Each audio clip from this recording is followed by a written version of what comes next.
Thank you very much.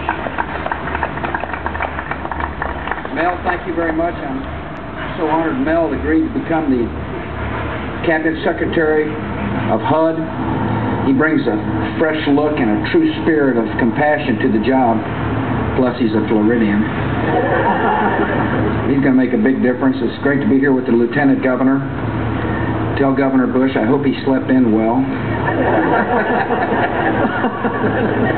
Here the rest of us are out working for a better Florida and a better America.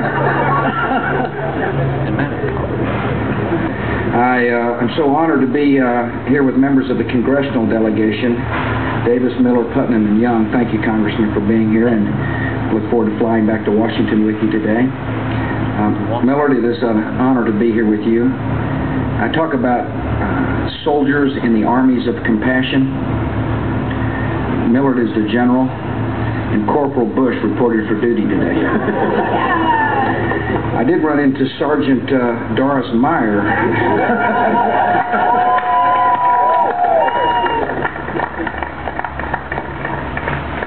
I can barely lift my arm.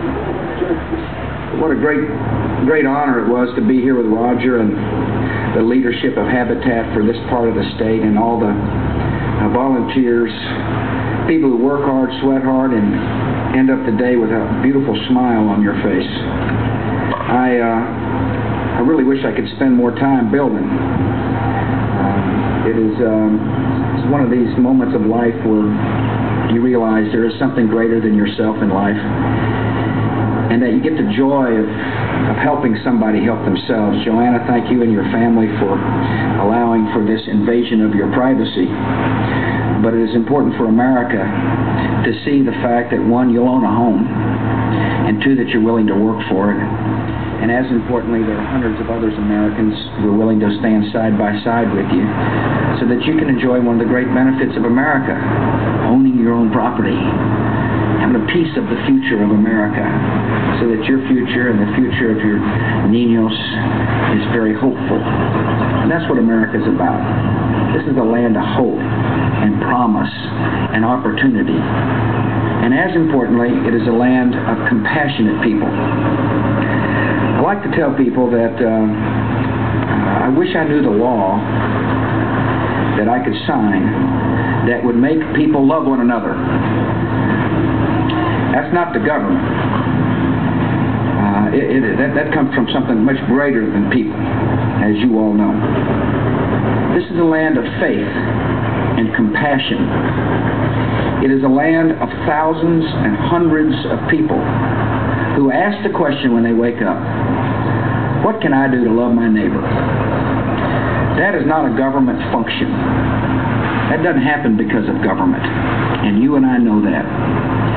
And that's why it is so important for our nation to recognize the promise and power of faith in America.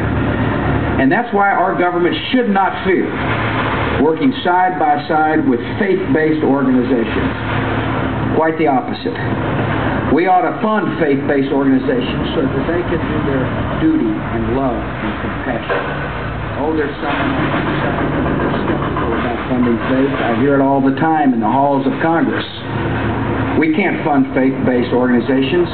If that's the case, are they willing to eliminate the line item for programs such as Habitat for Humanity in the budget? I say they shouldn't. As a matter of fact, I'm submitting a budget next year that triples the amount of money available for programs such as Habitat for Humanity.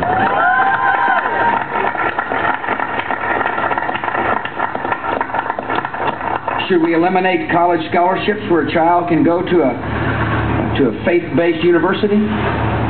Should we say Medicaid or Medicare recipients can't take their federal money to a religious hospital? To the skeptics of faith in our society, I say come to Habitat Humanity building sites. Listen to the opening prayer so eloquently delivered today by a fellow Methodist. Listen to the words that are said that inspire people to take an extra step to help a neighbor in need. Now, those who worry about faith in our society and government's willingness to stand side by side with faith don't understand the power of faith and the promise of faith and the hope of faith. And if this nation expects to fulfill its promise, we ought to welcome faith-based and community-based programs all throughout America. Encourage them to flourish. Ask others to come and join. Call upon mentors who are willing to put their arm around a child in need. Welcome faith-based programs into our prisons who understand that when you change a heart, you change a man or a woman's life. Now, this is a fabulous nation because of our people and the compassion buried in the hearts and souls of the American people. And it's such a huge honor to come to a site of love and a site of compassion and a site of care, to work side by side with fellow Americans in kind of a hot day, with one thing in mind: to help Joanna and therefore help our society and help America continue to be the greatest country on the face of the earth. I'm so honored to be here, thankful for the chance to work, and thank you all so very much for what you do. God bless.